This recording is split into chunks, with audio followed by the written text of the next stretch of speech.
Single leg hip thrust, isometric holds. So we set up against the box. I look to take the leg off the floor that's not doing the work, position the leg that is doing the work in the correct position, and then like I would with my normal hip thrust, I'm going to hip thrust up on a single side. I want to look to take this leg out long. If I bring it up here, it does make the movement easier. So I'm looking to have this leg as horizontal as possible and bridge my hips up into the position as high as possible. So I'm driving into this heel.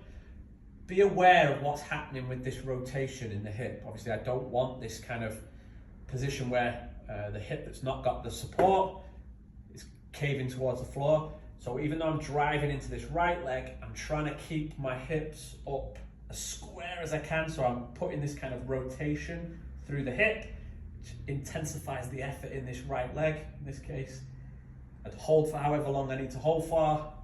If it's multiple reps, I'd come down and go up into the next rep. And then obviously I would repeat that movement on the opposite side.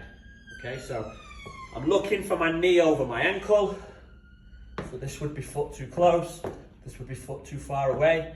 I'm looking for this stack here of knee above ankle. And like I say, the main thing I'm looking for is what's happening here with this rotation. You can load this up by putting a weight on the working hip. So if I'm working this left side, I would put the weight on this hip. I don't want to put it on this side because it's already hard enough to keep that hip square. I don't want to be making it even harder by loading that hip. So if I'm trying to make this movement harder, I'm going to load this hip.